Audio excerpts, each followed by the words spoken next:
नमस्कार दोस्तों। हाल ही में चीन के राष्ट्रपति शी जिनपिंग ने विगर मुस्लिमों के गढ़ शिजियांग प्रांत में इस्लाम को लेकर बड़ा ऐलान किया। अपने इस दुर्लभ दौरे में शी जिनपिंग ने चीनी अधिकारियों को निर्देश दिया कि वे चीन में इस्लाम को चीनी समाज के अनुरूप बनाने के अपने प्रयास को तेज करें। यही नहीं, चीनी राष्ट्रपति जिनपिंग ने यह भी कहा कि देश के सभी धर्मों को समाजवादी समाज को अपनाना चाहिए, जिसे सत्तारूढ़ कम्युनिस्ट पार्टी बढ़ावा दे रही है। झिजियांग में रहने वाले लगभग 1 करोड़ 20 लाख विगर ज्यादातर मुस्लिम हैं। विगर अपनी भाषा बोलते हैं जो तुर्की के समान है और खुद को सांस्कृतिक और जातीय रूप से मध्य एशियाई देशों के करीब देखते हैं। वे झिजियांग की आधी से भी कम आबादी बनाते हैं। चीनी अधिकारी चिंतित हैं कि ये विगर मुस्लिम चरमपंथी और अलगाववादी विचार रखते हैं और चीन की क्षेत्रीय अखंडता के लिए खतरा है। दरअसल साल 2015 से ही चीनी राष्ट्रपति इस्लाम को चीन के मुताबिक बनाने के लिए एक बड़ा अभियान चला रहे हैं। चीन के राष्ट्रपति शी जिनपिंग के निर्देश के बाद साल 2018 में स्थानीय अधिकारियों को एक गोपनीय निर्देश जारी किया गया। इसमें कहा गया कि इस्लाम को धर्मनिरपेक्ष जीवन शैली और सरकार के कामकाज में घुसपैठ से रोका जाए। शिजियांग प्रांत में चीनी सैनिक पिछले कई सालों से विगर मुस्लिमों का क्रूर तरीके से दमन करने में जुटे हैं। शी जिनपिंग ने अब अपने निर्देश को एक बार फिर से शिजियांग की धरती में दोहराकर न केवल विगर मुस्लिमों बल्कि दुनिया को संदेश दिया है। अमेरिका, ब्रिटेन समेत तमाम देश और मानवाधिकार गुट चीन पर विगर मुस्लिमों के अत्याचार का आरोप लगाते रहते हैं। चीन इन आरोपों पर बेपरवाह है और लगातार कई यातना शिविर शिजियांग में चला रहा है।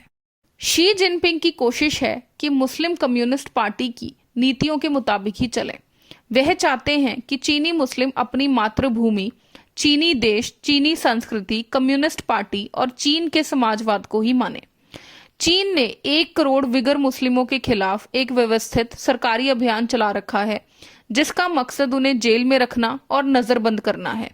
इसे एजुकेशन कैंप का नाम दिया गया है, लेकिन यहाँ पर दुनिया के सबसे गंभीर मानवाधिकार उल्लंघन होते हैं। सैटेलाइट तस्वीरों से खुलासा हुआ है कि चीन बड़े पैमाने पर इन यातना केंद्रों का विस्तार कर रहा है।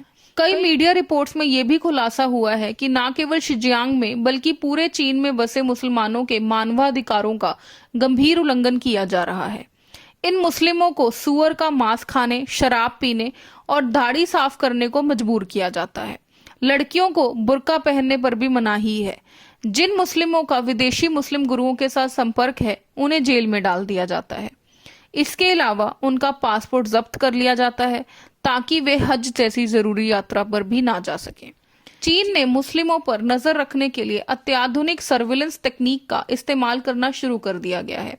चीन अभी इससे रुकने नहीं जा रहा है और शी जिनपिंग ने अधिकारियों को ताजा निर्देश देकर यह साफ किया है। चीन की कोशिश मुस्लिमों का इस्लाम से रिश्ता तोड़ना है, उनकी अलग पहचान को खत्म करना है। चीन ने हाल ही में अरबी में धार्मिक पढ़ाई को बैन कर दिया।